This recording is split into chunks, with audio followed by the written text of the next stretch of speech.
The Tuesday afternoon sun beat down on Magnolia Lane, baking the perfectly manicured lawns into a brittle golden brown. Elijah didn't mind the heat. He minded the silence. It was the kind of oppressive, judgmental silence that only exists in pristine, HOA-governed suburban neighborhoods. He was in his backyard, tending to his single, prized vegetable patch, a small, defiant explosion of green in a sea of sterile sod. He was using a simple, handheld hose, not a wasteful sprinkler, applying water precisely and sparingly to his wilting heirloom tomatoes. His mind was on his layoff notice from last week, the weight of his mortgage, and the simple, grounding act of nurturing life.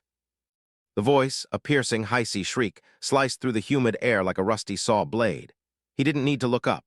He knew the pitch, the cadence, the sheer, unadulterated entitlement of it. Karen.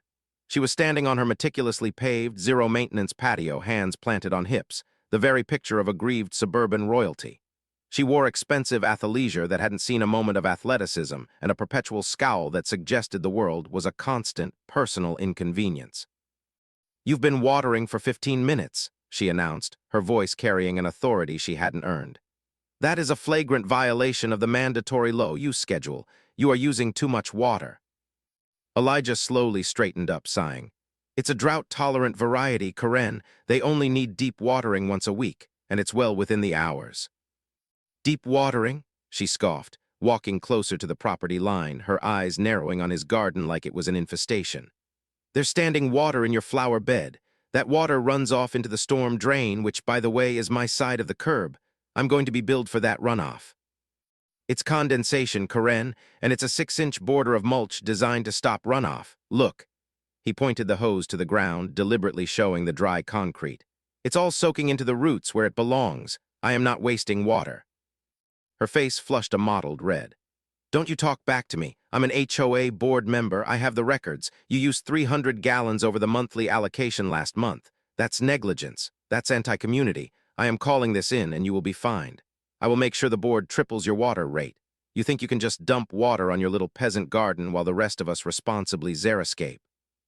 The mention of the fine, the money he didn't have since losing his job, hit a nerve. Her cruelty was so casual, so focused on his small piece of joy. He looked her directly in the eye, dropping the passive-aggressive deference. "You know what, Karen? If you're so worried about my water usage, maybe you should focus on your own," Elijah said, his voice quiet but firm. "I saw your pool maintenance company draining and refilling that chemical swamp last week. That's 10,000 gallons, and your car wash guy comes 3 times a week. Your complaint isn't about water conservation, it's about control." Her mouth dropped open, then snapped shut like a bear trap. The accusation of hypocrisy, simple and true, landed hard. She didn't have a comeback, so she defaulted to the nuclear option. She pulled out her phone, already dialing. "Consider this a final warning," she spat, her voice dangerously low now. "This is going to be about more than a fine, Elijah. You have made a powerful enemy on this street. Enjoy your tomatoes, because they'll be the most expensive vegetables you've ever eaten." She turned on her heel and retreated, a self-appointed queen marching back to her kingdom. Elijah stood there, the hose hanging limp in his hand, his initial frustration replaced by a cold, building fury. He knew she would follow through. A board member's grudge was a legal-sized invoice waiting to happen. He was out of a job, running low on savings, and this petty tyrant was about to use bureaucracy to bleed him dry over a $2 tomato plant. He looked at his small patch of green, then at Karen's pristine, soulless lawn. His eyes drifted to the high-pressure hose nozzle in his hand, then to the large, bright red fire hydrant sitting on the curb, barely 20 feet from Karen's driveway. A slow, dark smile spread across his face, the realization of a ludicrous, beautiful, and utterly brilliant plan clicking into place. If she wanted to talk about water, he thought, he'd give her a water discussion she would never forget. Beat of irony. Karen had just threatened to make him pay for every drop of water. But by doing so, she had inadvertently provided the perfect, catastrophic motivation for him to orchestrate a situation where the most powerful municipal water system in the city would become his ally. The next morning, Elijah was hunched over his laptop, not looking for a new job, but meticulously researching Title 15, Chapter 3, Section 4A of the Municipal Code, the local regulations governing fire department operations and water access. His living room was a mess of highlighted printouts and empty coffee cups. He realized Karen's true weakness wasn't water conservation. It was her absolute, unwavering belief in the sanctity of rules and the terror of noncompliance. He needed a rule so powerful, so unimpeachable, that even she couldn't challenge it without looking like a clear and present danger to public safety.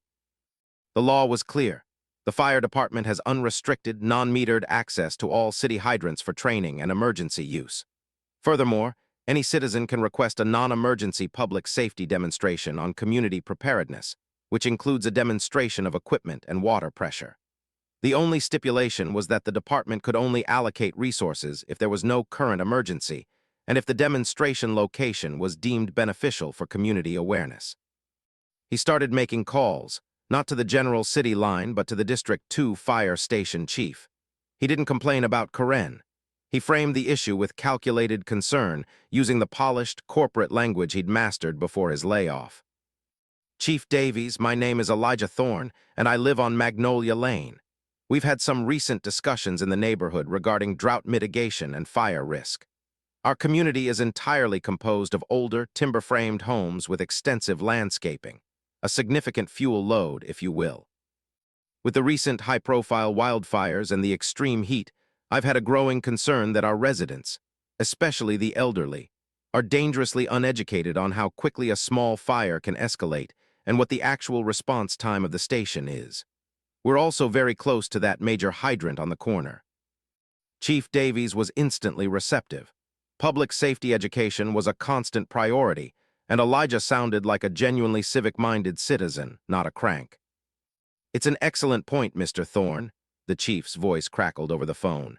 "We've been looking for good community outreach opportunities, especially in high-risk zones. A quick demonstration on proper hose handling, the power of a standard line, and a walkthrough of the hydrant's capacity. That's solid community service. When were you thinking?" Elijah, his hand trembling slightly with a mix of fear and excitement, glanced out the window at Karen's house. She was currently lecturing her gardener on the proper angle for trimming a rose bush. "How about tomorrow, Chief? Say 2:00 p.m. And if I could make a special request, could the demonstration focus on a high-volume hose deployment, just to really drive home the point of rapid suppression for those dense timber structures?" Chief Davies chuckled. "We can certainly give you and your neighbors a show, Mr. Thorne. Engine 4 will be there. We'll bring the big boy hose and really let it run for a minute or two. 2:00 tomorrow. See you then." Elijah hung up the phone, a cold sweat breaking out on his forehead. The plan was audacious, insane, and perfectly legal. He had weaponized the local fire code. Now all he had to do was wait for Karen's preemptive strike. It came at 7:00 p.m., a certified letter shoved through his mail slot. It wasn't just a fine. It was an official HOA summons, a legal document demanding a hearing before the arbitration committee, citing gross water negligence, deliberate disrespect to a board member, and a $500 initial fine to cover the expected water damage to the common area, which was her lawn. The hearing was scheduled for the day after tomorrow. Karen had moved fast, confident she was on solid ground. Elijah picked up the letter, a genuine smile returning to his face for the first time in weeks. It was perfect. She had established the clear legal framework of the conflict, the cost and control of water. She had, in writing, made his water usage the central, most important issue in their neighborhood. Beat of karma escalation. Karen thought she had delivered a crippling financial blow, a bureaucratic checkmate. What she had actually done was officially document the context for Elijah's next move, providing him with a legal shield and the perfect timing for his ridiculous, high-pressure public spectacle. The next day, Wednesday, 1:45 p.m. The heat was unforgiving and the air was thick with anticipation, though only Elijah knew it. He sat on his front porch, nursing a sweating glass of iced tea, watching the clock and occasionally glancing at the fire hydrant on the corner. Karen, predictably, was setting the scene for her afternoon. She was positioned near the property line, ostensibly doing yoga stretches, a performative activity designed to draw attention, but her eyes kept flicking to Elijah's house. She wanted to catch him doing anything that could be photographed as a violation, littering, leaving a trash can out, or, God forbid, watering his plants. She had her phone on a small tripod, ready to document her neighbor's inevitable breakdown. At 1:55 p.m., Elijah saw it. A faint shimmer of red paint, a reflection off chrome at the end of Magnolia Lane. A moment later, the distinct, low rumble of a heavy diesel engine shook the quiet street. Karen paused mid-lunge. The rumble grew into a roar. Then Engine 4, a gleaming 40-foot-long fire engine-red behemoth, lights flashing but sirens silent, turned onto Magnolia Lane. It was massive, filling the entire street, its presence an event in itself. It slowed, then came to a complete stop precisely at the corner, right next to the high-capacity fire hydrant, directly in front of Karen's meticulously hedged driveway. Three burly, uniformed firefighters, Chief Davies, a massive man named Mac, and a younger man, Rays, began methodically dismounting. Neighbors, drawn by the engine's flash and noise, started stepping out of their houses. Karen, her face pale, dropped out of her yoga pose and rushed over to the fire truck, her initial panic turning to board member indignation. She assumed they were there for an actual emergency, or perhaps a city inspection she hadn't been informed about. "What is the meaning of this? You can't park here," she demanded, waving her hands at the chief. "This is a private residential street. You are blocking my access, and your engine is dripping oil on my pavers. I will call the mayor." Chief Davies, unflappable, smiled warmly. "Good afternoon, ma'am. We're Engine 4, and we're here for a community public safety demonstration. Mr. Thorne requested it. We're just preparing for the high-volume water pressure demo." He pointed a large thumb at Elijah, who was still sitting on his porch, now casually sipping his iced tea, a picture of relaxed civic responsibility. Karen spun around, her eyes wide with shock and fury. He requested this." "Sure did," the chief confirmed, already attaching a massive brass fitting to the hydrant's output valve. "Concerned about neighborhood fire safety, especially with the high water consumption issues he mentioned to me." He glanced at Karen's sprawling, dry lawn. "Very responsible citizen." Mac and Rays were already unreeling a heavy 5-inch supply line and connecting a massive tripod-mounted hose cannon, a water turret designed for industrial-scale firefighting. This wasn't a garden hose. This was a weapon of municipal water delivery. Karen's voice rose to a strangled shriek. "You are not going to turn that on. That water is city-metered. We are under severe drought restrictions. The fine for that kind of waste would be thousands of dollars." The chief paused, his wrench halfway through tightening a bolt. He turned to Karen, his professional smile fatting to a stone-cold authority. "Ma'am, with all due respect, this is a fire safety operation. We are required to test and train on this equipment. The water usage is non-metered and non-chargeable under Title 15. The purpose of this demonstration is to educate citizens like yourself on the rapid water deployment necessary to save your life and property from a catastrophic fire. And if you continue to harass my crew while they are performing their official duties, I will have you removed for interference." "Is that understood?" Karen was speechless, utterly paralyzed by the chief's unassailable authority and the presence of the uniform. She realized the terrible, perfect checkmate. Elijah had taken her one weapon, the power of municipal rules, and used it to summon a force she couldn't find, couldn't silence, and couldn't stop. Beat of justice irony. Karen, who had threatened to financially ruin Elijah for his deep watering of $2 tomatoes, was now forced to stand by and watch, completely powerless, as the fire department prepared to dump hundreds of gallons of non-chargeable, non-fined, high-pressure water literally on her doorstep, all thanks to a community safety request. The demonstration started with quiet precision. Chief Davies gave a brief, clear talk to the small, bewildered group of neighbors who had gathered. He explained the power, the necessary safety precautions, and the sheer volume of water required to suppress a fully engulfed structure fire. "For this demonstration," he announced, gesturing dramatically toward the cannon, "we're going to use what we call a saturation blast.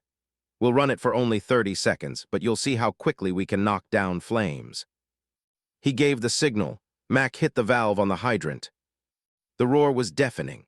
The hose cannon bucked, momentarily held in place only by the sheer weight of the tripod and the combined strength of Mac and Rays. A pillar of water, not a stream, but a solid, milky white, high-pressure cylinder of water, shot out of the nozzle.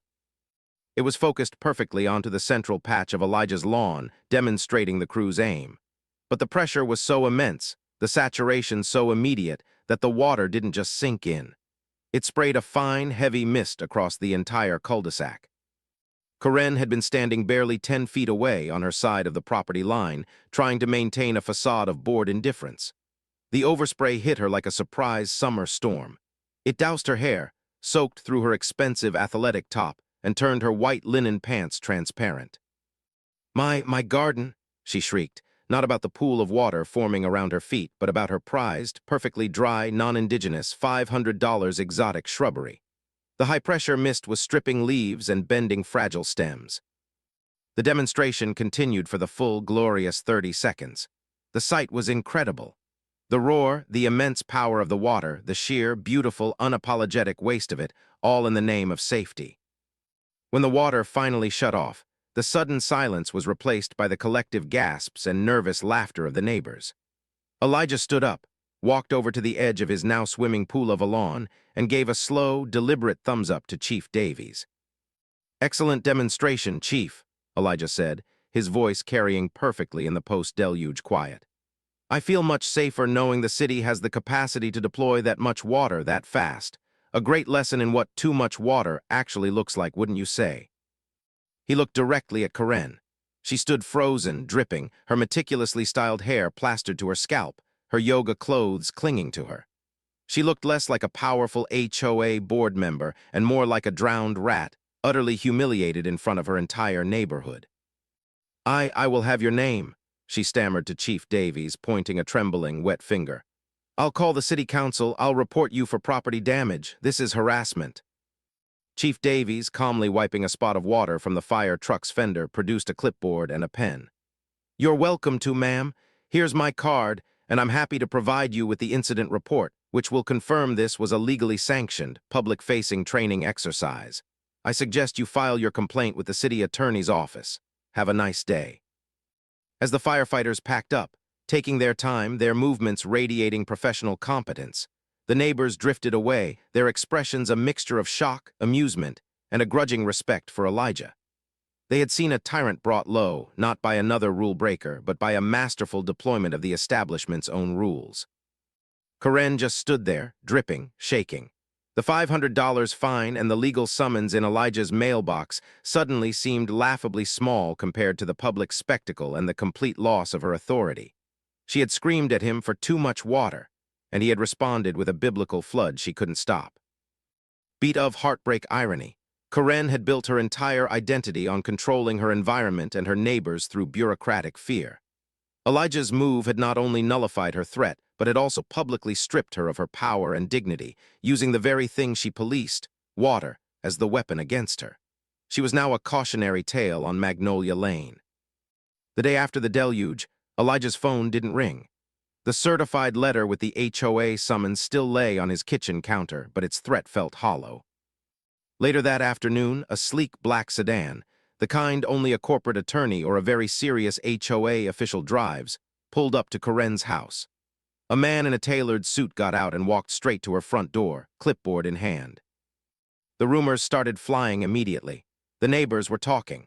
The video of the saturation blast, filmed by 3 different residents, was already circulating on the neighborhood's private social media group. The consensus was clear. Karen was a bully, and Elijah had used brilliant strategy to deliver a perfect, non-violent form of community justice. At 7:00 p.m., a knock came at Elijah's door. It wasn't Karen.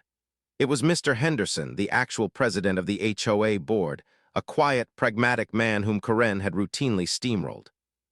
Mr. Henderson looked profoundly uncomfortable. He was holding Elijah's original HOA summons and a fresh, official-looking document. "Elijah," Henderson began, avoiding eye contact, "I owe you an apology. The board does.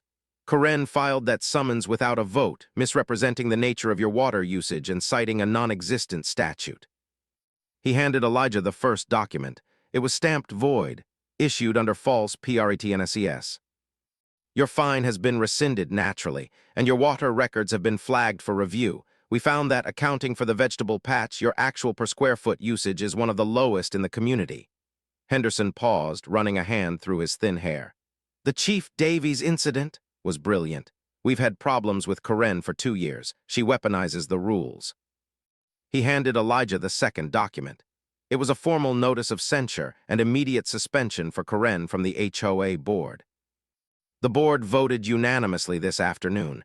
The public safety harassment, the misuse of her authority, and frankly, the enormous embarrassment she brought to the community. We had no choice.